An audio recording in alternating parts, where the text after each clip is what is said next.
Добро пожаловать на канал Сонные сказки. Ночь тихо опускается, мысли замедляются, приходит время отдыха, покоя и тепла под одеялом. Устраивайся поудобнее, закрывай глазки и погружайся в сказку. Илья Муромец.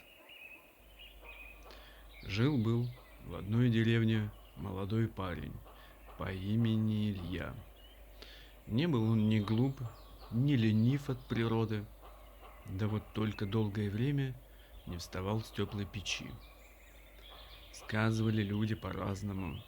Кто говорил, хворал он, не владел своим телом, кто, что душа его устала, а кто просто махал рукой, лежит да лежит, чего с него взять. А Илья и правда лежал, днем смотрел, как солнечные лучи медленно ползут по потолку, а ночью слушал, как за окном шуршит ветер, как скрипит старая береза, как где-то далеко лает собака. Казалось ему, будто весь мир живет, а он остановился.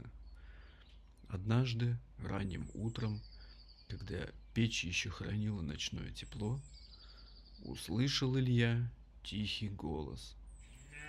Не громкий, не пугающий, а такой, будто сама мысль заговорила.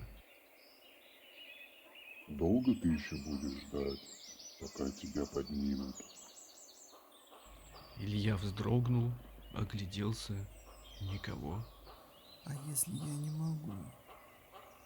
Тихо ответил он. Если все силы ушли? Голос не спорил.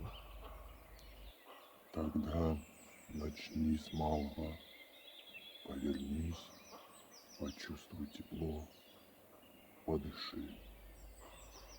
Илья послушался, медленно вдохнул,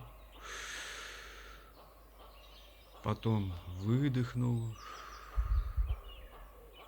и вдруг понял. Ему стало чуть легче. На следующий день он сел, не вскочил, не побежал, просто сел и посмотрел в окно. За окном был мир, такой же, как раньше, и в то же время совсем другой. Прошло еще несколько дней, и Илья встал. Ноги его дрожали, но держали. Вот и хорошо. Снова сказал тот самый голос. Теперь путь сам тебя найдет. Выйдя из избы, Илья не знал, куда идти, и потому пошел туда, куда вела тропинка. Он помог старушке донести воду, поднял упавший забор, посидел в реки, слушая, как вода рассказывает свои истории. И с каждым днем он чувствовал, в нем что-то собирается, словно рассыпанные части снова находят друг друга. Однажды он дошел до старого леса. Там, у костра, сидел седой старик. Ты долго шел, Сказал старик. но главное, ты встал. Илья сел рядом, молча, Многие ждут чуда, продолжил старик.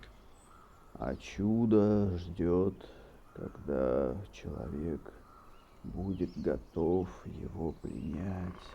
С этими словами старик протянул Илье маленький мешочек. Там не золото, Улыбнулся старик. там то, что тебе нужно. Когда Илья вернулся домой, он открыл мешочек. Внутри была тишина. Теплая, спокойная, настоящая. С той поры Илья больше не лежал на печи, но иногда, Садился рядом с ней, грелся и вспоминал. Не всякое движение начинается с шага, иногда с покоя. И если ты сейчас слушаешь эту сказку, и тебе кажется, что ты застрял, знай, покой не остановка. Это место, где собираются силы. Когда придет время, ты сам почувствуешь, что пора. Доброй ночи.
Oh,